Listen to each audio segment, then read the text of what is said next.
Breaking news Telangana రాజకీయాల్లో ఏం జరగబోతోంది రేవంత్ రెడ్డి కొన్ని సంచలన వ్యాఖ్యలు చేశారు ఒక జాతీయ న్యూస్ ఛానల్ కి ఇచ్చిన నేషనల్ న్యూస్ ఛానల్ కి ఇచ్చిన ఇంటర్వ్యూలో రేవంత్ రెడ్డి కొన్ని సంచలన విషయాల గురించి మాట్లాడారు తుపాకీ సిద్ధంగా ఉంది అన్నారు జైలుకు పంపడానికి బీఆర్ఎస్ నాయకులకు అంత సిద్ధంగా ఉంది అని చెప్తున్నారు అంతేకాదు ఇంకా ప్రతీకార రాజకీయాలు మొదలు పెట్టలేదు అసలు ప్రతీకారం తీర్చుకోవడం నేను ఇంకా మొదలు పెట్టలేదు అని చెప్తున్నారు ప్రతీకార రాజకీయాలు కాదు చేసిన తప్పులకు జైలుకు వెళతారు అంటూ ఆయన సంచలన వ్యాఖ్యలు చేశారు రేవంత్ రెడ్డి నేషనల్ ఛానల్స్ కి ఒక ఇంటర్వ్యూని ఇస్తూ ఆయన చేసిన వ్యాఖ్యలు ఇప్పుడు తెలంగాణ రాజకీయాల్లో సంచలనాత్మకంగా మారాయి చర్చనీయాంశంగా మారాయి తెలంగాణ రాజకీయాల్లో త్వరలో ఏం జరగబోతోంది లోక్సభ ఎన్నికల తర్వాత తెలంగాణ రాజకీయాల్లో ఏం జరగబోతోంది అన్నది ఇప్పుడు చర్చనీయాంశంగా మారింది ఒక్కసారి రేవంత్ రెడ్డి నేషనల్ న్యూస్ ఛానల్కి ఇచ్చిన ఇంటర్వ్యూలో ఆయన మాట్లాడిన మాటలేంటో మనం ఒక్కసారి ఆ టీవీ స్క్రీన్ పైన చూద్దాం ఆ టెక్స్ట్లో నేను మీకు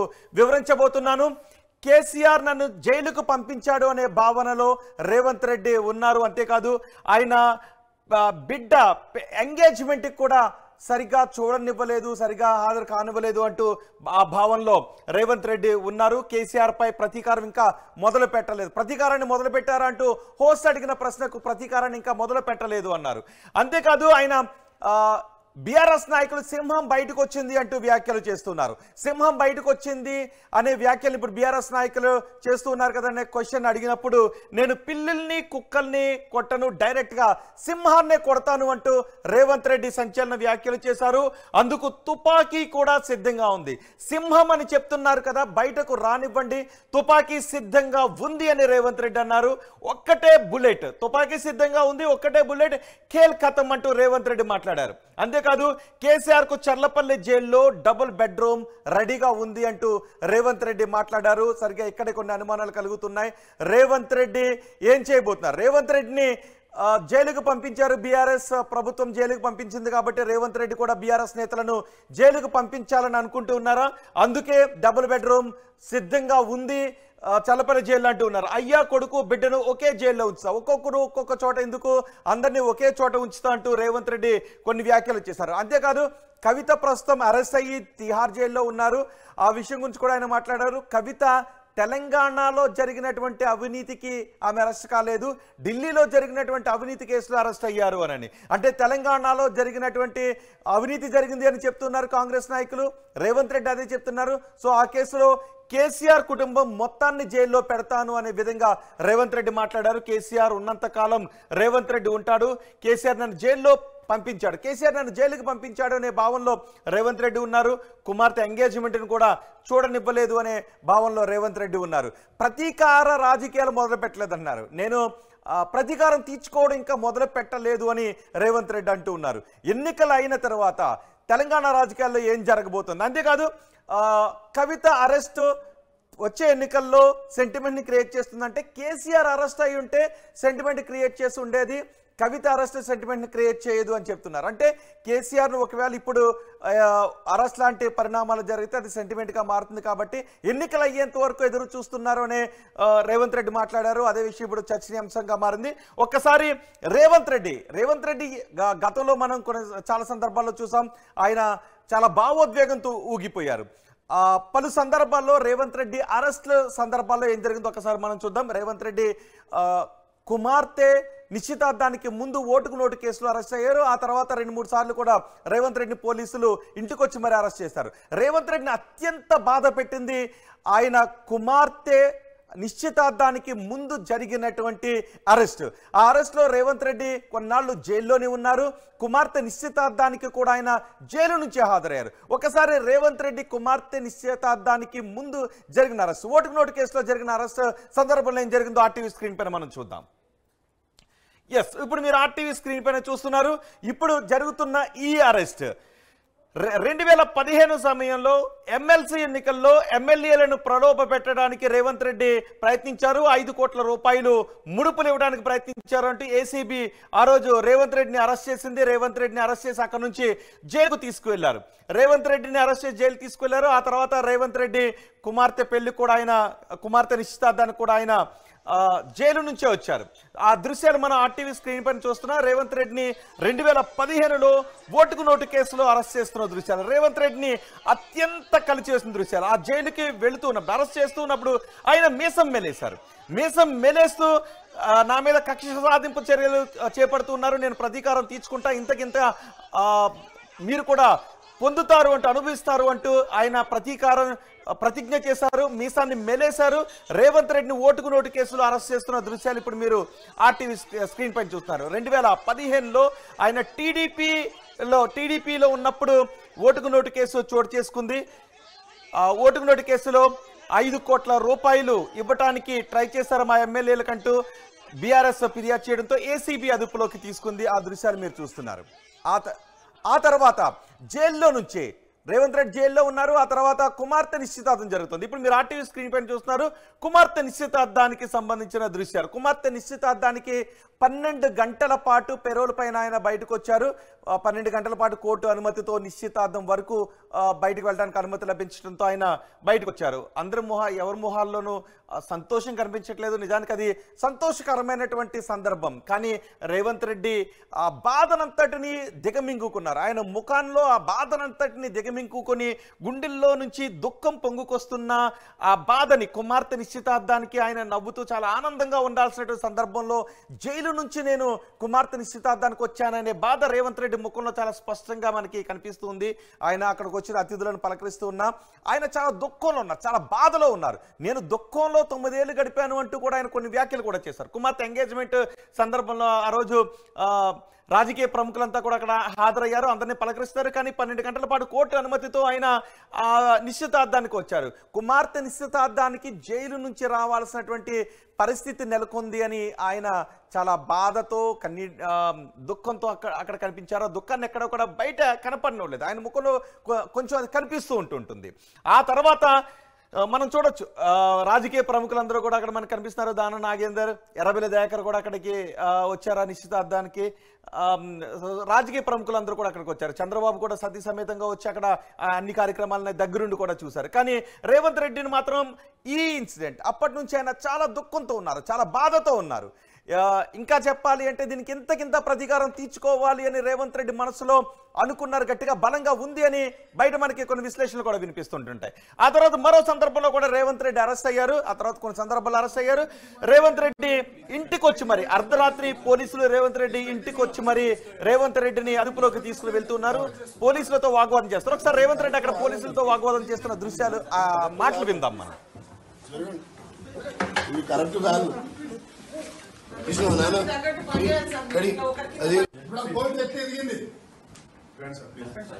ఫస్ట్ బయటికి పోండి, ఫస్ట్ మీరు బయటికి పోండి, మీకు ఏం కావాలి బయటికి పోయి చెప్పండి. మీరు బయటికి పోండి ఫస్ట్ తీసుకోండి. మనం చూసాం రేవంత్ రెడ్డి అడుగుతూ ఉంటారు, అర్ధరాత్రి తలుపులు పగలగొట్టుకుని మీరు లోపలికి ఎలా వస్తారు, మీకు అసలు అనుమతి ఎక్కడిది, మీకు పర్మిషన్ ఏముంది అని రేవంత్ రెడ్డి పోలీసులతో వాగ్వాదానికి దిగుతారు. కానీ అందరూ చుట్టుముట్టి రేవంత్ రెడ్డి మాట్లాడుతూ ఉండగానే అక్కడ నుంచి రేవంత్ రెడ్డిని ఎత్తుకుపోతారు. తర్వాత రేవంత్ రెడ్డి భార్య కూడా వాళ్ళ పోలీసులతో వాగ్వాదానికి దిగుతారు. కానీ పోలీసులు ఎవరు కూడా వినిపించుకోరు. ఇలా నన్ను పలు సందర్భాల్లో అక్రమంగా అరెస్ట్ చేశారు అని రేవంత్ రెడ్డి చాలా బాధ పెట్టుకున్నారు. అన్నిటికంటే రేవంత్ రెడ్డిని ఎక్కువగా బాధకు గురి చేసిన అరెస్టు 2015లో జరిగిన అరెస్టు, ఓటుకు నోటు కేసులో ఆయన కొన్నాళ్ళు జైల్లోనే ఉన్నారు. కుమార్తె నిశ్చితార్థానికి కూడా జైలు నుంచే హాజరు కావడం ఆయన అత్యంత కలిచివేసింది. ఎప్పటికీ ఆ విషయాన్ని ఆయన మర్చిపోలేకపోతున్నారు. ఆ విషయం గురించి రేవంత్ రెడ్డి భాగ్యలక్ష్మి ఆలయం దగ్గర కొన్ని మాటలు చేశారు. ఈటెల రాజేందర్ నేను అమ్ముడుపోయాను అని అన్నారు. ఆ విషయం కానీ నేను ఎవరికి అమ్ముడుపోలేదు అంటే ఆయన ఏడుస్తూ కన్నీటితో మాట్లాడారు రేవంత్ రెడ్డి. ఆయన ఆ సందర్భంలో ఏం మాట్లాడారు ఒకసారి చూద్దాం. కేసీఆర్ సర్వం పెట్టినా నా ఇంటి కడుగొనలేడు, గుర్తు పెట్టుకోరా. వాడి సర్వం దారబోసిన రేవంత్ రెడ్డి ఎంచుక కూడా కొనలేడు, కాలు కోటింగ్ కూడా తాకలేడు. బిడ్డ 7 మంది అన్నదమ్ముల్లో సర్వం పెట్టి కొట్లాడతాం. ఇది చేతగా తన కాదు. ఇవాళ కళ్ళల్లో నీళ్ళు వచ్చి ఉండొచ్చు. ఇది ఆవేదన దుఃఖం. 9 ఏళ్ళు ఉగ్గబట్టుకొని కొట్లాడ. నా బిడ్డ లగ్గం ఉంటే కూడా జైలు నుంచి వచ్చి జైలు పోయినా ఆస్తంత పెట్టి 7 మంది అన్నదమ్ములు బిడ్డ మా సర్వం పెట్టి కొట్లాడతాం. అమ్ముడు బయట ఈ అమ్మ కేసీఆర్ సర్వం పెట్టిన ఎస్ రేవంత్ రెడ్డి భాగ్యలక్ష్మి ఆలయం దగ్గర కన్నీటితో మాట్లాడారు, దుఃఖాన్ని దిగమింగుకుంటూ మాట్లాడారు, దుఃఖాన్ని ఆపుకోలేక ఆయన మాట్లాడారు. సో రేవంత్ రెడ్డి అక్కడ మాట్లాడారు, కుమార్తె లగ్గం జరుగుతున్నప్పుడు నిశ్చితార్థం జరుగుతుంది, ఆ రోజు నిశ్చితార్థానికి ఆయన జైలు నుంచి వచ్చారు, ఆ రోజు నన్ను జైలు నుంచి వచ్చే విధంగా చేశారు, కల్లారా సరిగ్గా చూసుకోనివ్వలేదు అంటూ ఆయన బాధను వెళ్ళగక్కారు. సో ఈ ఇన్సిడెంట్స్ అన్ని రేవంత్ రెడ్డి తొలి అరెస్ట్ దగ్గర నుంచి జరిగిన పరిణామాలన్నీ కూడా రేవంత్ రెడ్డి మనసులో చాలా బలంగా నాటుకుపోయాయి. అందుకే ఆయన ఎలా అయినా సరే తెలంగాణకు ముఖ్యమంత్రి కావాలి అని చాలా కష్టపడ్డారు. సో తెలంగాణలో కాంగ్రెస్ అధికారంలోకి వచ్చింది, రేవంత్ రెడ్డి ముఖ్యమంత్రి అయ్యారు. మరి ఇప్పుడేం జరగబోతోంది? రేవంత్ రెడ్డి ముఖ్యమంత్రి అయిన తరువాత బీఆర్ఎస్ ప్రభుత్వం ఉన్నప్పుడు జరిగినటువంటి ఒక్కొక్క అవినీతిని బయటకు తీస్తున్నామని చెప్తున్నారు. కాళేశ్వరంలో జరిగిన అవినీతిని బయటకు తీస్తున్నామని చెప్తున్నారు. కాళేశ్వరంలో 1,00,000 కోట్ల అవినీతి జరిగింది, దాన్ని బయటకు తీస్తాము, ఖచ్చితంగా బాధ్యులందరూ కటకటాల వెనక్కి వెళతారు అని చెప్తున్నారు. దానిపైన జ్యుడిషియల్ ఎంక్వైరీ వేశారు. ఇప్పటికే ఆ జ్యుడిషియల్ ఎంక్వైరీలో కాళేశ్వరంలో అవినీతి జరిగిందనే విషయాలు బయటకు వస్తున్నాయని చెప్తున్నారు. మరోవైపు ఫోన్ ట్యాపింగ్ అంశం తెలంగాణ రాజకీయాల్లో పెద్ద ఎత్తున చర్చనీయాంశం అవుతున్న విషయం ఫోన్ ట్యాపింగ్ రేవంత్ రెడ్డి ఇంటి పక్కనే ఒక పెద్ద కార్యాలయాన్ని కూడా ఏర్పాటు చేశారు. రేవంత్ రెడ్డిని ఎప్పటికప్పుడు రేవంత్ రెడ్డి ఫోన్ని ట్యాప్ చేసి ఆయన విషయాలను కనుగొంటూ ఉన్నారు అని కూడా చెప్తున్నారు. అంతేకాదు ప్రత్యర్థుల వివరాలతో పాటు చాలామంది బిజినెస్ మ్యాన్ వివరాలను కూడా ఫోన్ ట్యాపింగ్ ద్వారా తెలుసుకుంటూ చాలా అక్రమాలకు పాల్పడ్డారు అంటూ బయటకు వస్తున్నాయి. సో ఫోన్ ట్యాపింగ్ అంశంలో త్వరలో ఏం జరగబోతుంది? ఇప్పటికే పోలీసు ఉన్నతాధికారులు అరెస్ట్ అయ్యారు, చాలా మంది రాజకీయ నాయకుల పేర్లను పోలీసు అధికారులు బయటపెట్టారు, వాళ్ళందరికీ నోటీసులు ఇవ్వబోతున్నారు అని తెలుస్తుంది. అయితే మొదటగా ఎక్కడి నుంచి నోటీసులు ఇవ్వాలి అన్న దానిపైన కూడా ఆలోచన చేస్తున్నట్టుగా తెలుస్తోంది. వీటితో పాటు కొన్ని భూ కుంభకోణాలు, ధరణి దగ్గర నుంచి చాలా భూ కుంభకోణాలు జరిగాయి, వీటన్నిటిపైన ఎంక్వైరీ చేస్తున్నామని చెప్తున్నారు. అంతేకాదు రేవంత్ రెడ్డి కేసీఆర్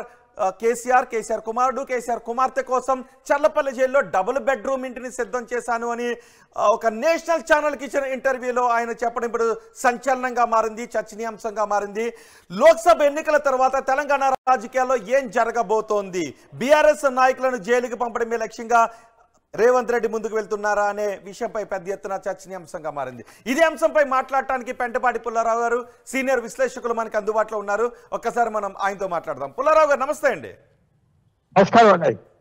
పుల్లారావు గారు, రేవంత్ రెడ్డి ఒక నేషనల్ న్యూస్ ఛానల్కి ఇచ్చిన ఇంటర్వ్యూలో ఆయన మాట్లాడిన మాటలు ఇప్పుడు తెలంగాణ రాజకీయాల్లో పెద్ద ఎత్తున చర్చనీయాంశంగా మారాయి. ఇంకా ప్రతీకారం నేను మొదలు పెట్టలేదు అని చెప్తున్నారు. తుపాకీ సిద్ధంగా ఉంది, గోలీ తీసుకొడితే కేల్ కథం అంటున్నారు. డబుల్ బెడ్రూమ్ ని సిద్ధం చేశాను చర్లపల్లి జైల్లో కేసీఆర్ కుటుంబం కోసం అని అంటున్నారు. ఒకసారి రేవంత్ రెడ్డి మాట్లాడిన మాటలను ఏ విధంగా చూడాలి? ఆ రోజు ఆయన ఇబ్బంది జరిగినప్పుడు ఆయన పదవి లేని వ్యక్తి, ఒక మాజీ ఎమ్మెల్యే, చాలా జూనియర్ పొలిటీషియన్. ఇవాళ ముఖ్యమంత్రి తెలంగాణ. నేను రెవెన్యూ తీసుకుంటానంటే ఆయనకే నష్టం. తీసుకుంటే తీసుకో, కానీ బయట చెప్పగానే ఇంక ఎక్స్పోజ్ అయిపోయారు కదా మీరు. అది తర్వాత పక్కన కేసీఆర్ కదా, సామాన్యమైన వ్యక్తి కాదు కదా. రాజకీయాల్లో రెవెన్యూ కూడా తీసుకోకుండా ఉండటమే రెవెన్యూ. అది కూడా అర్థం చేసుకోవాలి. సోనియా గాంధీ గారు ఆయన భర్త చచ్చిపోయాక డిఎంకే కారణం అని 5 సంవత్సరాలు మాట్లాడారు. తర్వాత ఇప్పుడు క్లోజెస్ట్ వాళ్ళ మీద ఏం యాక్షన్ తీసుకోలేదు, దగ్గర అయిపోయారు. రాజకీయంలో నన్ను ఎప్పుడూ మీరు ఏదో అన్యాయం చేశారు అంటే దాని మీద కక్ష తీసుకోవటంలో వేస్ట్ అయిపోతారు. రేవంత్ రెడ్డి ముఖ్యమంత్రిగా ఉన్నాడు, పెద్ద పదవులు ఉన్నాడు, చాలా విశేషంగా ఆయనే విజయం సాధించాడు తెలంగాణలో కాంగ్రెస్ తరఫున.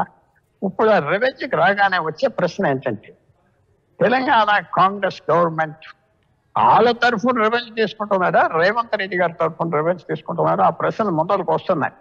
నిన్నటి నుంచి వినపడేదంతా అది. బయట మాట్లాడరు కాంగ్రెస్ కార్యకర్తలు, నాయకులు. అంటే రేవంత్ రెడ్డి ఆయన అరెస్ట్ ని, కుమార్తె నిశ్చితార్థానికి ముందు జరిగిన ఆ సమయంలో జరిగిన పరిణామాలను రేవంత్ రెడ్డి ఇంకా మనసులో పెట్టుకున్నారు. ఆయన చాలా రగిలిపోతూనే ఉన్నారు, ఆ బాధను ఇంకా ఆయన దిగమింగుకుంటూ ఉన్నారు. సో కేసీఆర్ అరెస్ట్ కోసం ఆయన వెయిట్ చేస్తున్నారు, ఎదురు చూస్తున్నారు అని అనుకోవాల్సిన అవసరం ఉంటుందంటారా? ఆయన ఎదురు చూసుకోవచ్చు. ఆయన లోపల కేసీఆర్ కి జైల్లో పెడితే ఆనందపడవచ్చు, కానీ అది కరెక్ట్ మూవ్. అది ఇప్పటి వరకు చాలా తెలివితేటలుగా రేవంత్ రెడ్డి చేసి ముఖ్యమంత్రి అవ్వాడు. ఇప్పుడు ఆయన చేసేదంతా ఏమైపోతుందంటే, మళ్ళీ అంతా సెట్ బ్యాక్ వచ్చేస్తాడు. కేసీఆర్ కి లైఫ్ ఇస్తాడు, ఆయన కేసీఆర్ పాలిటిక్స్ కి లైఫ్ ఇస్తాడు. రెవెన్యూ మీద చేశాడా అని వస్తాడు, కేసీఆర్ కి ఎక్కడ లేని బలం వస్తాడు. రెవెన్యూ అనేది తీసుకునే టైంలో చాలా ఆలోచన, దానివల్ల లాభం ఏంటి, దానివల్ల సెట్ బ్యాక్స్ ఏంటి ఆలోచించుకోవాలి కదా. ఇప్పుడు ఆ రోజు ఆయన ఏం కాదు, ఒక ఎక్స్ఎమ్మెల్యేగా తిరుగుతున్నాడు హైదరాబాద్ లో, ఏదో కేసీఆర్ చేశాడు, కేసీఆర్ తప్పు చేశాడు అంటే కేసీఆర్ మాజీ ముఖ్యమంత్రి అయిపోయేది కదా ఇవాళ ఇలాంటి తప్పుల వల్ల. అది ఆయన ఆలోచించుకోవాలి, ఆయన ఇంట్రెస్ట్ ఆయన చూసుకోవాలి. సరే పార్లమెంట్ ఎలక్షన్స్ తర్వాత చేసేస్తాను ఇది ఏదంటే పార్లమెంట్ ఎలక్షన్స్ లో ఏమాత్రమైనా ఆ రిజల్ట్స్ బట్టి ఉంటాయి. ఆ రిజల్ట్స్ ఎలాగొస్తాయి, ఆ రిజల్ట్స్ నా అభిప్రాయంలో ప్రాంతీయ పార్టీలు మారిపోవు, అనుకున్నట్టుగా ఒక నాయకుడు పోతే అలా ఉంటాయి. అవన్నీ ఆయన ఆలోచించుకొని చక్కటి సలహాలు తీసుకొని మొదలుకు వెళ్ళాలి. ఇప్పుడు నేను అడిగిన ప్రశ్న ఏమిటి, ఆయన రెవెన్యూ ఆయన తరఫున తీసుకుంటున్నాడా, కాంగ్రెస్ పార్టీ తరఫున తీసుకుంటున్నాడా, క్యాబినెట్ ఏమైనా కన్సల్ట్ చేసేదా, అది కనుక్కోవాలి. క్యాబినెట్ ను కన్సల్ట్ చేసేదా, అన్ని విషయాల్లో చేస్తా అంటున్నాడు కదా, నా గవర్నమెంట్ కాదు కదా, క్యాబినెట్ గవర్నమెంట్ అందరిని కన్సల్ట్ చేస్తాను అంటున్నాడు కదా. సో అది కన్సల్ట్ చేసేదా లేదా అంటే ఒకవేళ